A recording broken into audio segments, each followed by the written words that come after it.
Мы попали в окружение, конкретно все, там уже ничего нам не светило. Честно говоря, я так до сих пор и не понимаю, как мы вырвались. Старший нашей группы, старшей бригады, он приказал выставить 4 ЗУ-23-2 в одну линию, вот, и открыть прямой огонь. То есть мы отбили 4 атаки. Юаровцы не выдержали кинжального огня зенитных пулеметов и отступили. Ангольская бригада вырвалась из окружения. Там же все очень быстро происходит. Вспышка, через 40 секунд у тебя снаряд здесь, рядышком. Поэтому нет, на самом деле первую ночь просто повезло. Потому что у нас с 11 снарядов он разорвался прямо метров в 10, наверное, от дома. И просто шальная мина. 82-миллиметровая, по-моему. Буквально в 3-4 метрах сзади.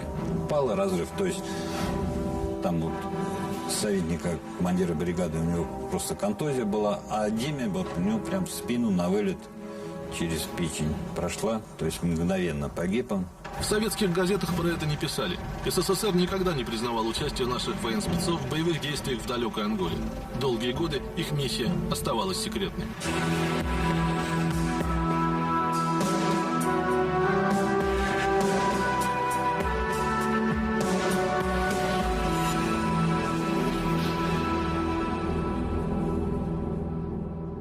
«25 ноября 1985 года.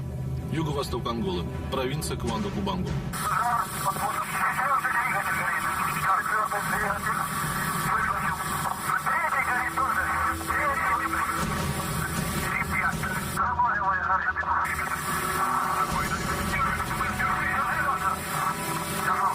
Экипаж капитана Лукьянова до последней секунды пытался спасти подбитый Ан-12. Пролетая как раз вот над этой рекой Пуэбе, недалеко от населенного пункта, такое местечко есть, Жимбе.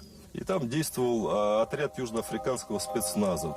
Они сделали пуск по этому самолету, ракета попала в двигатель. Дотянуть горящую машину до ближайшего аэродрома летчики не смогли. Они бы смогли удержать. 30 километров до Минонги было. Вот аэродром виден. Вот. Но 3-й, 4-й это справа двигатели. Их рулей у них не хватило. Они начали заваливаться вправо, самолет начал вертеться, и тогда уже шансов спастись никому не было. В подбитом самолете погиб родной брат Сергея Никитина Алексей. Он был вторым пилотом в экипаже Лукьянова. Сергей тогда сам летал на Ан-12 в Анголе. Никитин привез погибших на родину и после похорон вернулся в Луанду. Все члены экипажа капитана Лукьянова посмертно были награждены орденами Красного Знамени. У летчиков были парашюты. Высота позволяла прыгать. Но на самолете летели советские советники и офицеры ангольских вооруженных сил. У них парашютов не было. Но у них было, по крайней мере, минута на то, чтобы принять решение, и можно было прыгать. А как прыгать? После этого жить невозможно. Каждый год 25 ноября к памятнику летчикам на кладбище в Джанкое приходят родственники и однополчане. И Джанкое, где базировался полк военно-транспортной авиации, отряд Ан-12 улетел в Анголу. Самолеты перекрасили в цвета Аэрофлота.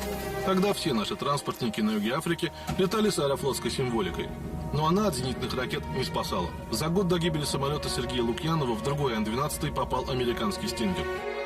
Взяли курс на Луанду, почувствовали хлопок и сильный удар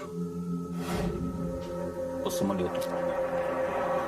И по сущности произошел взрыв. Смотрел в иллюминатор, увидел, что разворочен закрылок. В салон поступает топливо. Раненые на борту гражданские лица. Крыло разворотило так, что казалось, шансов на спасение нет никаких. Нам просто дико повезло. Попал бы он в двигатель, в один был из двигателей, было бы хуже, конечно. Неизвестно, чем бы закончился вообще этот полет. А так он попал между двигателями. Экипаж Константина Шушарина сумел благополучно посадить израненную машину. На борту было много ангольских пассажиров. Когда открыли грузолюк, керосин тек, топливо, вместе с перемешкой, вместе с кровью. Похоже, там много было раненых. По официальной версии, советские самолеты перевозили только мирные грузы. Реальные задания оставались секретными даже после гибели пилотов. Родственникам экипажа капитана Лукьянова выдали справки, что летчики умерли в командировке. Все как бы было тайной. Все скрывалось. И даже, знаете, была заметка, когда погиб, я даже ее храню, было, значит, в этой заметке было написано, что погиб ангольский гражданский самолет. 8 членов экипажа и 4 советских военных специалистов только за один день. Это были самые большие разовые потери советской армии за 15 лет, которые СССР участвовал в войне в Анголе. Через несколько дней над местом гибели Ан-12 сбили Ми-17 с советским экипажем. 2 наших вертолета поддерживали огнем кубинскую колонну, попавшую в окружение. Они отработали по точке, сделали там 2 захода, а ведущий майор Кутонов решил сделать еще один заход, отстреляться, видимо, остались у него Нурсовны. И при этом заходе в вертолет попала граната от РПГ, вот, и он взорвался. Еще 3 человека, 3 наших летчика здесь погибли.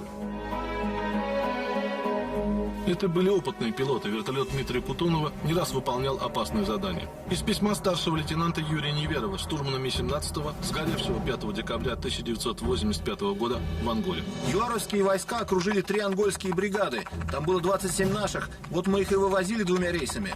Было сбито 4 вертолета Ми-24, 2 Ми-8 и 2 самолета МиГ-23. Вот мы в это пекло летали 2 раза. Писать не буду, как нас долбили, сам представляешь. Скажу одно, на предельно малой высоте пролетели 142 километра ломаным маршрутом через зенитно-ракетные комплексы. Я до сих пор не могу поверить, отделались 15 пробоинами. Прошли над юаровскими окопами на высоте 5-10 метров. Через эту неизвестную в нашей стране войну прошли больше 40 тысяч советских офицеров, прапорщиков и даже солдат срочной службы. Скорость движения 60-70 метров. Расстояние между машин 50-60 метров. Какие вопросы? Кроме штабов и командных пунктов, в каждой бригаде ангольских вооруженных сил были наши советники и специалисты. По местам. Они не только обучали ангольских солдат и офицеров, но и помогали планировать операции, организовывали оборону и наступление, восстанавливали подбитую технику. Экипаж патруля, рекогносцемента там. Правильно, да? Окей. Когда ангольская бригада уходила на боевую операцию, советники шли вместе с ней. В 1975 году рухнула последняя колониальная империя. Португальская армия ушла из Анголы. Страна готовилась провозгласить независимость. 3 политические группировки, боровшиеся с португальскими колонизаторами, теперь стали соперниками в борьбе за власть. Столица страны Луанда оказалась в руках прокоммунистического движения МПЛА во главе с Агастиньо Нето. С севера на Луанду наступали проамериканские отряды Холдена Роберту, а на юге все новые районы захватывала поддерживаемый ЮАР УНИТА. Ее лидером был Джонас Савимби. Пока сверхдержавы пытались окончательно определиться со своими интересами в бывшей португальской колонии, всех опередил Фидель Кастро. Он направил около 400 солдат и офицеров кубинской армии в Луанду для поддержки МПЛА. Кастро забыл поставить об этом в известность своих старших товарищей. Руководство Советского Союза ничего об этом не знало. Мы приняли это решение, поскольку нас связывали узы с Агастиньо Нето и с ангольскими революционерами.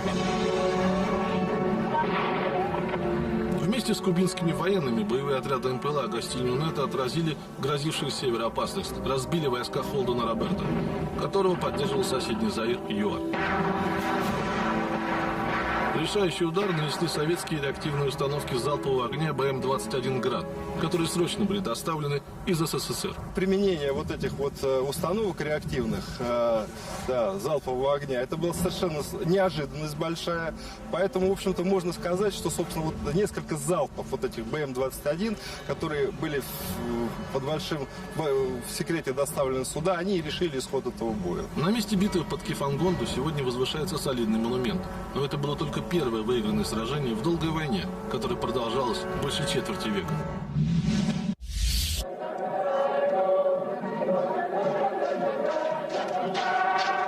11 ноября 1975 года МПЛА провозгласила независимость Анголы. Первый президент страны Агастиньо Нето приветствовал в Луанде советского посла. А южную границу страны уже пересекали юаровские моторизованные колонны. Первая полномасштабная военная агрессия ЮАР должна была покончить с просоветским правительством Агастиньо Нето. Юаровцы продвигались все дальше вглубь страны, но здесь их ждал неприятный сюрприз. В Анголу уже успели перебросить несколько тысяч кубинских военнослужащих. Они заняли стратегические рубежи и хорошо подготовились к встрече агрессора. Кубинцы вместе с отрядами МПЛА нанесли самой мощной армии на африканском континенте чувствительное поражение.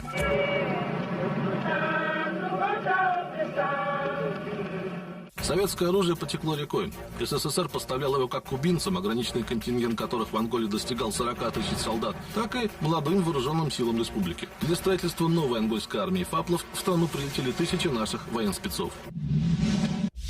23 года тому назад жили себе военные советники. Столовую снесли уже, все. А вот здесь был плац, там было построение. Для большинства наших военспецов Ангола начиналась здесь. Глядя на эти любительские кадры, снятые в конце 80-х годов прошлого века, можно сказать, что тут почти ничего не изменилось. 30 лет спустя делегация Российского союза ветеранов Анголы оказалась в этом историческом месте. Бывшая советская военная миссия.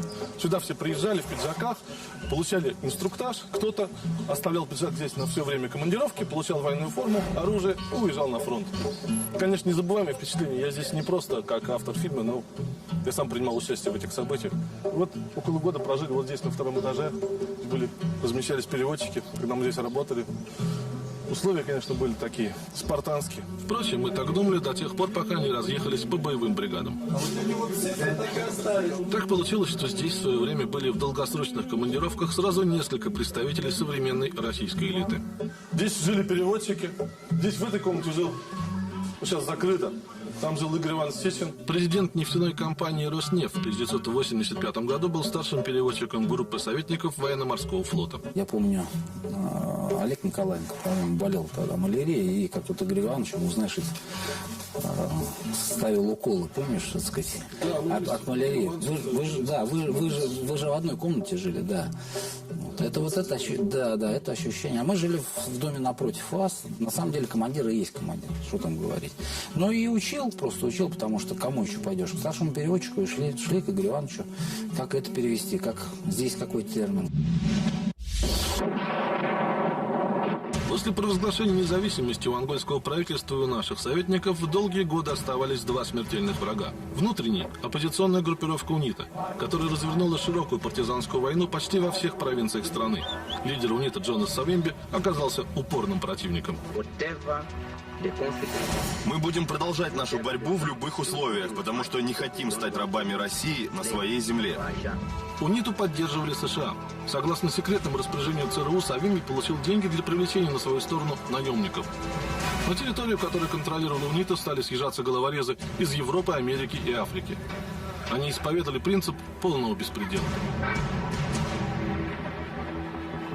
Внешний враг был еще более грозным. Регулярные войска ЮАР периодически вторгались в Анголу с юга, с территории Намибии. Особенно мощными были агрессии 1981 и 87-88 годов. Куита-Канавале – небольшой городок на юго-востоке провинции Куанда-Кубанга. На протяжении многих лет он оставался передовым форпостом правительственных войск ФАПЛа. Дальше, за рекой Куита, была территория УНИТа. Там, в глубине саванны, находилась самая крупная военная база противника – Мавинга. Для ангольского руководства захват Мавинги имел большое военно-политическое значение. С середины 80-х годов в Куита-Канавале шел непрерывный поток советской военной техники. Сюда перебрасывали наиболее боеспособные ангольские бригады.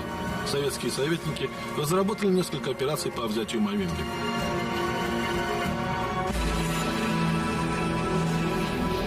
Мы будем двигаться в узком коридоре, поэтому оперативное построение войск должно быть нестандартным. С первыми трудностями, уходившие на операцию правительственные войска, сталкивались уже на втором километре. Единственный узкий мост через реку Куита требовал от механиков-водителей боевой техники виртуозных навыков. Малейшая ошибка, и тяжелый танк рухнет в воду. А правда, что первые танки были наши советники сами Да, первый танк наши специалисты проводили, а потом младший лейтенант или прапорщик ангольской армии все танки лично не давали проводить, потому что мост был без перил и была опасность упасть. Вот где-то в этом районе здесь на дне лежит крас. В хорошую светлую воду, видно, проступают колеса и балки. Все снабжение ушедших на операцию ангольских бригад проходило через этот мост. Мост через реку Куита я проезжал 4 раза в день. так как я ремонтировал технику, находящуюся на переднем крае за мостом. Подъезжает машина, люди с машины высаживаются, остается только один водитель, и дверь должна была быть открыта, чтобы, если машина начнет падать, водитель успел выпрыгнуть с машины. Южноафриканские войска несколько раз пытались взорвать стратегический объект. Однажды даже использовали боевых пловцов. Вертолет высадил их где-то в 40 километрах. Частично они преодолели путь на байдарках, потом надели гидрокостюмы и сплавлялись. Вот используя силу реки, течения, да, она оттуда течет, вот они приплыли сюда и пытались минировать вот здесь все. В тот раз удалось подорвать только одну опору моста. Потом на него сбросили управляемую бомбу. В 1985 году вся группировка правительственных войск Куита-Канавали вместе с нашими советниками осталась фактически без снабжения. После того, как сбили Ан-12, транспортные самолеты надолго перестали сюда летать. Тыловые колонны, пытавшиеся прорваться из столицы провинции Минонги, безжалостно бомбила авиация ЮАР. В 1985 году авиация ЮАР осуществила такую страшную бомбежку, после которой было очень много всего и раненых, и убитых, там, покалеченных и так далее. Унитовцы устраивали засады, подрывали и жгли грузовики и бензовозы. Тогда юаровский батальон «Буффало» впервые применил в районе Куита реактивную систему залпового огня «Валькирия». Ракеты были с кассетной начинкой. Шрапнель косила все живое вокруг. Шарики, да, шарики с собой привез потом на память. Поэтому, да, шарики, да. Хотя по конвенции ООН было запрещено использовать оружие, так сказать, подобного типа, потому что шарики – массовое поражение. Владимир Груздев тогда был переводчиком 16-й бригады ФАПЛа. Я хорошо помню животные. Вот перед обстрелом, буквально за там, вот только там, за минуту, собаки прям сразу выть и все прячутся. Вот прям чувствую. Поэтому после первой ночи уже как раз все вырыли, все уже, так сказать, убежища, дежурство установили уже. Ну, мы отрабатывали тоже быстро, потому что первую ночь они фактически нас просто расстреливали. На решение проблемы безопасного снабжения передовой группировки ангольской армии ушло несколько лет. Пришлось организовать охрану буквально каждого километра. Даже трудно себе представить, как выглядела эта дорога 25-30 лет назад. Колонна снабжения из Минонги до Куита-Канавали, это всего 200 километров, могла двигаться почти 2 недели. Постоянные засады, обстрелы и бомбежки.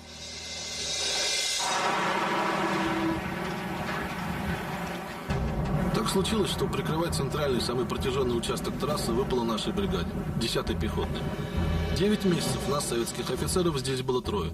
Советник комбрига Вадим Сагачко, советник начальника артиллерии Юрий Яцун и ваш покорный слуга, переводчик. До ближайшего гарнизона, где были советские специалисты, 80 километров. Через столько лет оказаться тут снова кажется нереально. Тогда на работу ездили на бронетранспортере. Сейчас можно добраться на микроавтобусе. Вот этот подбитый БТР был для нас ориентиром. Для поворота до командной пункт-бригады. Вот чуть дальше на повороте влево 100 метров командный пункт нашей 10-й пехотной бригады был. Заходить вглубь саванны не решились. Раньше здесь было огромное количество мин. Теперь, говорят, разминировали. А представляешь, вот он говорит, что мина, да, фугас закладывали, а под него бочку 200-литровую с бензином. Ну, наверное, это сейчас испарился он уже за эти несколько десятилетий. Проверять не будем. Мы же советовали, как закладывать. Да, конечно, не будем.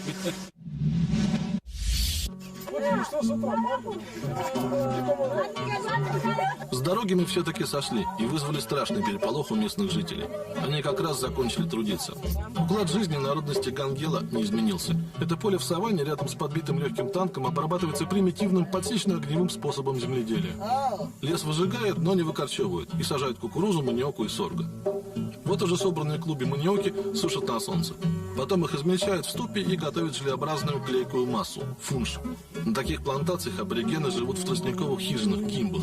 Старший этой группы рассказал нам, что вокруг мины уже обезвредили и стало безопасно.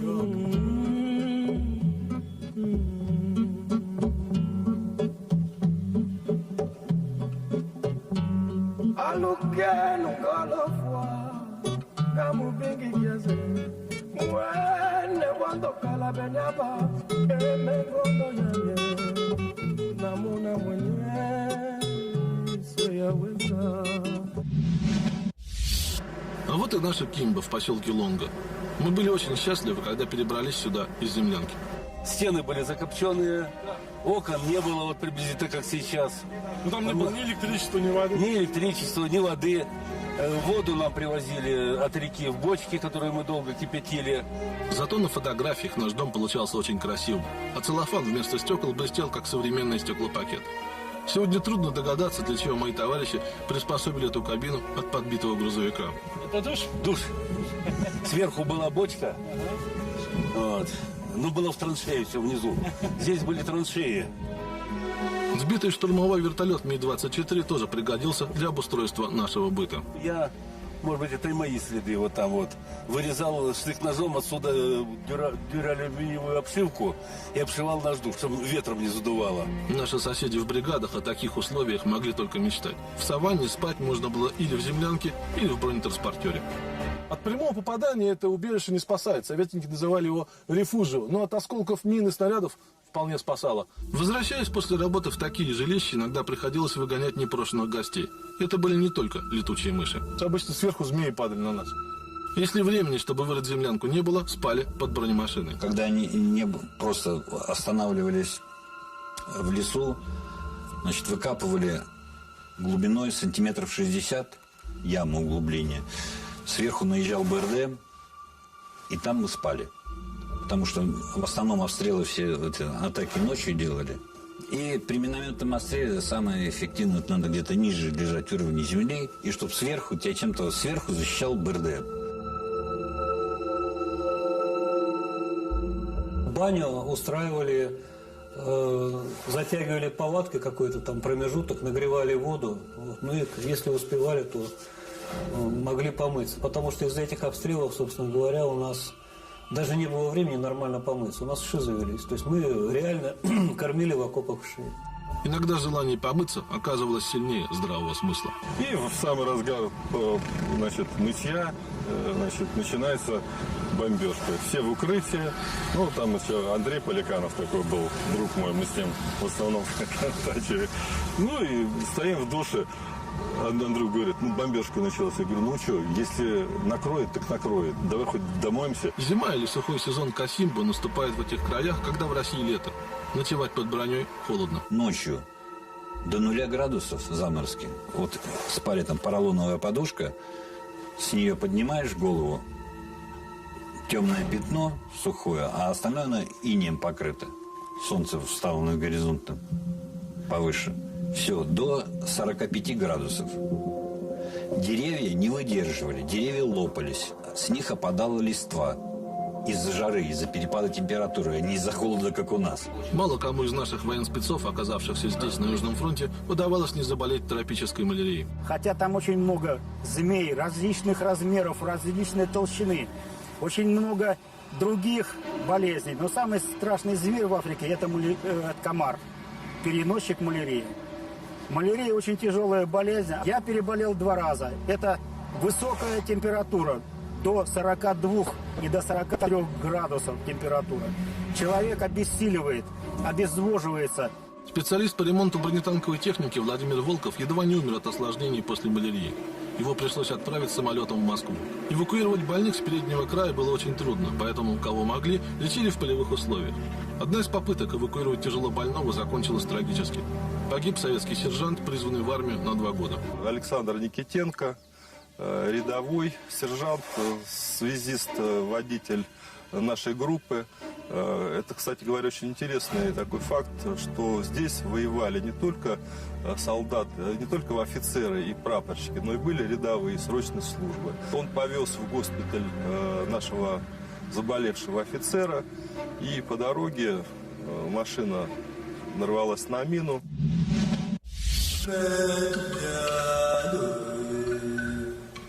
Война с применением разрушительного оружия захватывала территории, на которых местные племена жили, если не в каменном, то в каком-нибудь бронзовом веке. Каким-то чудом им удалось выжить. В юго-западной провинции Уила издревле обитали мамуилы. Они занимались охотой и скотоводством. Одежда мамуилам нужна только как средство защиты от непогоды, и используют они ее весьма сдержанно. Другое дело украшения. Пока девушка не выйдет замуж, бусы – главная часть костюма. Иногда они весят до 5 килограммов. Щиколотки замужних дам обязательно украшены браслетами. Сколько браслетов, столько быков отдал родителям невесты ее суженой. Кроме того, груди замужней красавицы обязательно должны быть перетянуты. Таковы требования местного этикета. Особая гордость мамуилов в прическах. Модницы часами заплетают косички с помощью особого бальзама из смеси пальмового масла и навоза буйволов. А таких вот бойцов иногда забирали в правительственную армию. До этого они метко стреляли только из лука. Советские переводчики помочь в их обучении не могли. Солдаты из хижин по-португальски не разговаривали.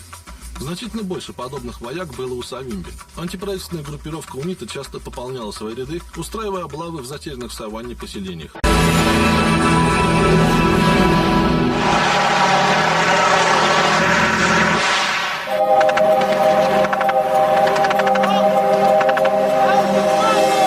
Войне, которой, казалось, не будет конца, требовались все новые жертвы.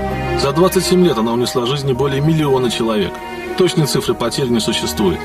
Переломной точкой войны считается сражение за Куита-Канавале. Оно продолжалось больше полугода.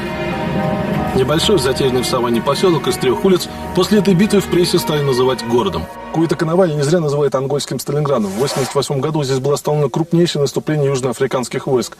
И этот танк «Олефанте» навечно остался в песках под Куита-Канавале. С обеих сторон в операции участвовали несколько сотен различных бронемашин, в том числе танков. Применение такого количества всевозможной военной техники в одном сражении не было за все годы войны. На первом этапе 4 ангольские бригады, в каждой из них были наши союзники, начали наступление на Мавингу. Правительственным войскам удалось добиться успеха. УНИТА отступала. Чтобы избежать разгрома, Савимби срочно запросил помощи у ЮАР. С сентября 1987 года против ангольских бригад действовал не только 32-й южноафриканский батальон «Буффало», но и 61-я механизированная группа на бронемашинах «Ротель». Всего свыше 6 тысяч человек с артиллерией и авиацией. Под натиском юаровцев с тяжелыми боями ангольские бригады отступали к Куита-Канавале. Южноафриканские войска начали планировать операции и точечными конкретными ударами по одной из ангольских бригад сбивали ее с боевых позиций. Мы можем представить, что у них и авиация, и миражи, и канберы, и бомбардировщики, и пуская вперед тяжелые танки.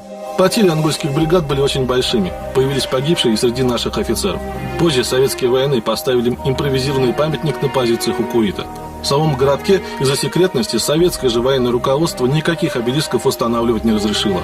Официально наших здесь быть не могло. Одиночный. Первым погиб переводчик 21-й бригады Олег Снетков. Был обстрел, и первый снаряд прилетел и разорвался в деревьях. Они как раз вышли завтракать. То есть это был самый-самый первый снаряд во время обстрела. Ему вот таким вот осколком перебило руку. Оторвал руку, перебила ногу. Юаровская армия активно использовала тяжелую дальнобойную артиллерию. Гаубицы Ж-5 били за 40 километров и попадали достаточно точно. На БМП вот эти бригады 25-ю там постоянно выезжали, но это было, собственно, и для поддержания морального духа, и необходимо было ездить. Но поразительно то, что БМП идет, а снаряды ложатся вот от этой гаубицы, буквально метрах 10-15. Причем БМП в движении. То есть у них была какая-то либо звуковая разведка, либо спутниковое наведение. Под обстрел попадали не только советники в бригадах, ушедших на операцию, но и те, кто остался на командном пункте. На этом месте, у дома, где жили наши военспецы, погиб полковник Андрей Горб. Рядом разорвался снаряд «Валькирии». Он был оперативным дежурным и сидел на входе. Обстрел вроде кончился, 15 минут, обычно 15 минут стреляли. Обстрел кончился, он вышел, посмотрел, говорит: ребят, все, закончилось. И в это время упал снаряд, разрыв, шарик попал в сонную артерию. Около 2 месяцев ангольские войска с боями отступали. Они отходили все ближе к Куита. Когда мы потеряли 47-ю бригаду, мы начали отступать. Были очень тяжелые бои, но это не было бегством. Мы отходили, сопротивляясь. Так мы отступали, пока не заняли плацдарм между реками Шамбинга и Куатир. У нас там было 3 бригады и тактическая группа. Одна из ангольских бригад не выдержала натиску юаровцев. После 3-й атаки началось бегство. И, собственно говоря, побросали всю технику, побросали вооружение с одними автоматами. И с вещмешками побежали кто через мост, кто через реку. Советские советники уходили одними из последних. Им пришлось бросить свой бронетранспортер и ползти по болоту. Их обстреливали, но снаряды падали в болото и потом только взрывались. То есть осколки не вылетали, слава богу. А юаровцы, видимо, просчитали, сколько они должны были ползти. И начали стрелять по берегу. Вот, ребята говорят, мы лежим и смотрим, что бы было, если бы мы быстрее ползли, собственно говоря, что бы с нами могло произойти. Советникам повезло, отделались контузиями, мелкими осколочными ранениями и не попали в плен. Во всех боевых операциях, в которых участвовали наши военспецы, они были без документов и знаков различия. Попасть в плен было страшно. Доходило до того, что уже этот командир бригады: ребята, говорит, если что, говорит, если прорвутся к нам, говорит, вот, говорит, под сумок здесь гранаты, говорит, подорвемся.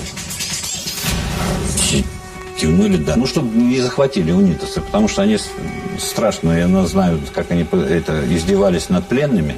А уж если советику попадется, вообще лучше подорваться, чем к ним в плен попасть. Там колючей проволокой сматывали, таскали там за машиной по лесу.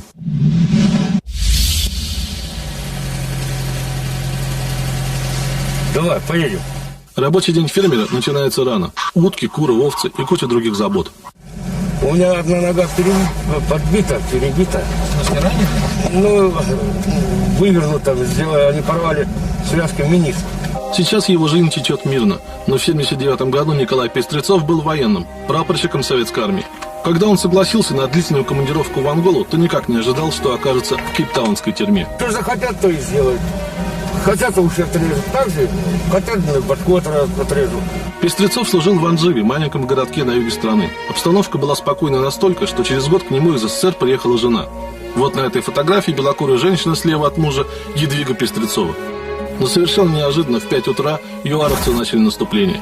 Уехать наши советники не успели. На глазах Николая убили его жену. Сам он не погиб по чистой случайности. Хотел закопать этих, всех своих мертвых-то. Хотя бы прикрыть там эти птицы, эти, которые рвут все это, порвут же все это, как-то, стервятники, да. Я к такому не привыкший, у них трупы валяются, но это русский человек, надо хоть закопать, а промоина была, вот дожди шли, я в эту промоину их стащил всех, плащ-палаткой укрывал сверху, и меня по башке огрели. Дальше вертолет, Намибия, ЮАР, одна тюрьма, вторая, третья. Его постоянно перевозили. Как быть и что делать, когда ты оказался в плену? В голове прапорщика вертелась фраза полковника, отправлявшего его в Анголу. Последняя пуля себе в лоб.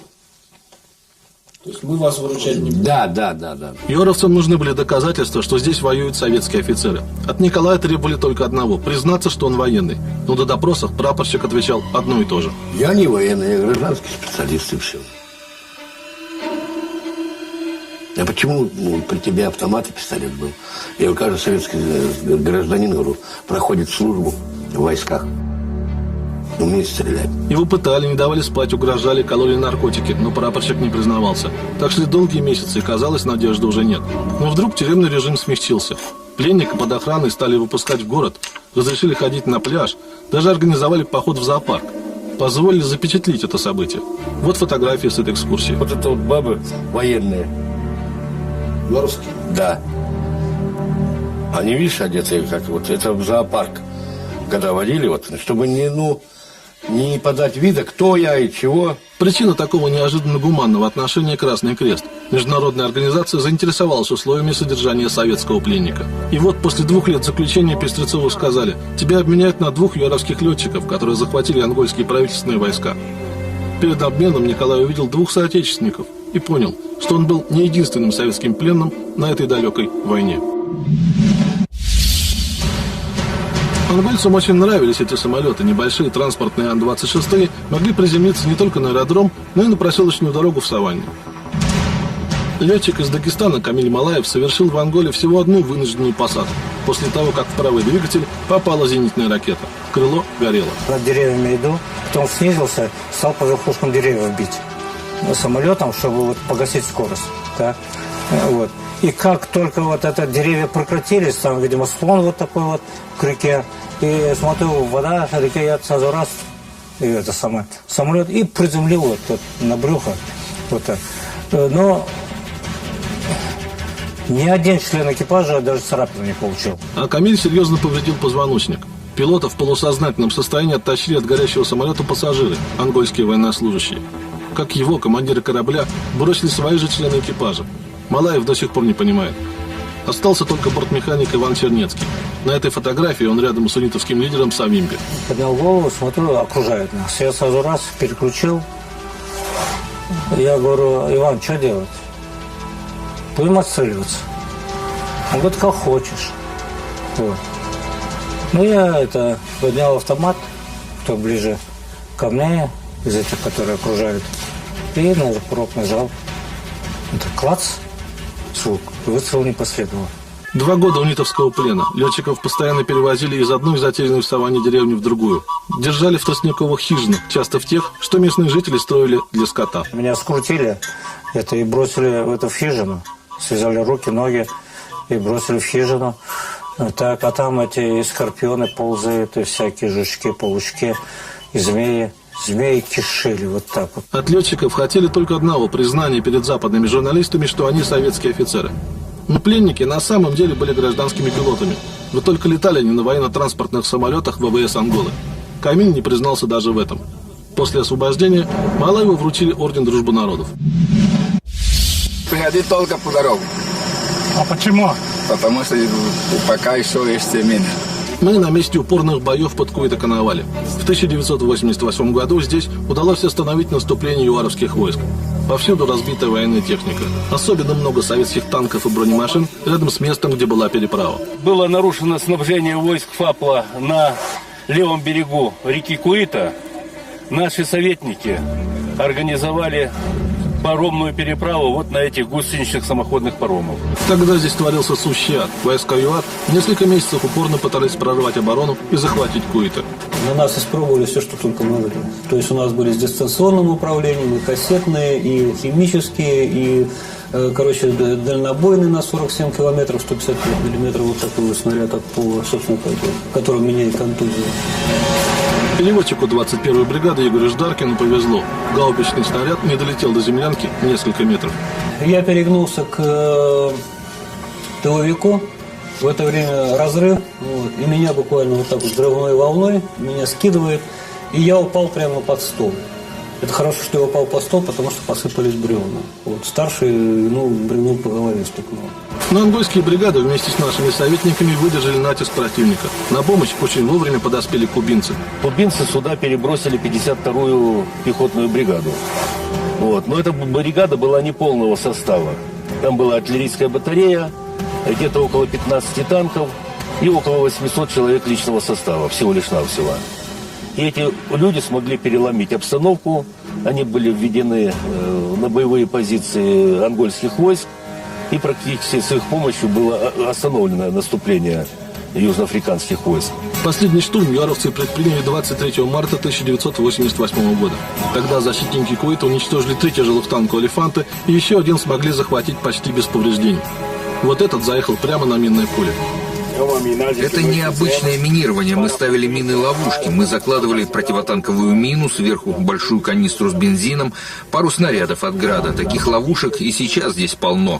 Мы это делали, чтобы подавить бронетанковую мощь войск ЮАР. Окончательно здесь все разминируют еще не скоро. Ангола вторая в мире страна после Афганистана по количеству установленных мин. 12 миллионов штук. Это по самым скромным подсчетам. Сколько их зарыли в саванне вокруг Куито-Коновале, неизвестно.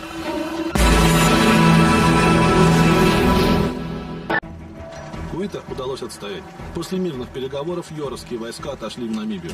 Последняя агрессия режима апартеида закончилась. Сейчас юаровцы пишут, что мы не ставили себе задачу брать Куито-Коновале. Но если вы не ставили задачу, зачем же вы его полгода осаждали? Ребята, ради чего? Ради того, чтобы мускулами побрясать? Конечно же, они ставили эту задачу. Естественно, как минимум, страну разорвать напополам. То есть, чтобы вот эти вот все важные участки захватить и сделать из Анголы там какой-нибудь кусочек огрызочек. Сегодня над Куито-Коновале возвышается 17-метровый монумент в память о тех, кто отстоял независимость страны. Ангольская армия понесла здесь огромные потери. Кубинские и советские интернационалисты тоже заплатили кровью за победу. Для нас бесценна помощь, которую мы получили от вашей страны. Прежде всего, вместе с вами мы завоевали независимость. Но и после этого ваша помощь нам была необходима. Мы отразили агрессию российской армии ЮАР, которая считалась непобедимой, но мы все же ее победили. Советские военные специалисты работали в Анголе до 1991 года. Потом из России сюда направляли только миротворцев в составе ООНовских миссий. Жизнь наших интернационалистов на Южном фронте сегодня можно показать в основном благодаря вот этому человеку, военному переводчику Александру Поливину, который в командировке не расставался не только с автоматом, но и с видеокамерой. Мы хотим вам рассказать о жизни советских военных специалистов в Африке, на юге Народной Республики Ангола, в передовых подразделениях.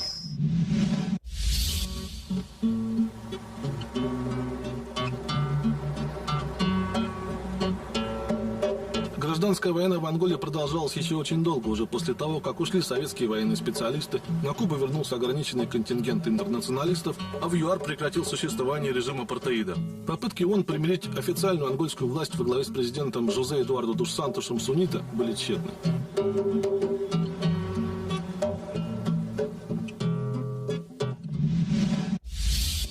У этой войны существовал богатый источник финансирования – алмазы. По количеству официально добываемых алмазов Ангола занимает 5-е место в мире. Драгоценные камни, добытые в конфликтных зонах тропической Африки, не зря называют каравауми. В центральных и восточных районах страны, где на поверхность выходят кимберлитовые трубки, красная земля ангольской саванны буквально изъедена алмазными приисками. Часть из них контролировала УНИТА.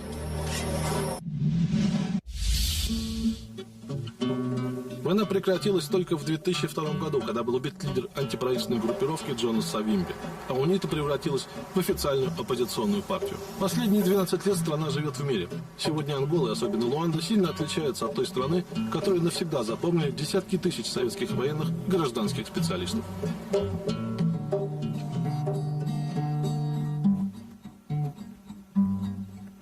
А что происходит в Анголе? А просто война. Просто война, вы считаете? Да, я считаю. Завтра я снова с войсками на юг улетаю. Там, где недавно бригаду разбили дотла. А что же из этого следует? Следует пить. Трезвый лишится рассудка, увидев все это. Вы полагаете, будет агрессия летом? Я полагаю, без этого нам не прожить. Ходит по лесу УНИТА и тянет к нам руку. А миражи и каноберы по кругу, по кругу. Бой начинается. Дайте гранату мне в руку. И раз, два, три, раз, два, три, раз, два, три, раз, два, три.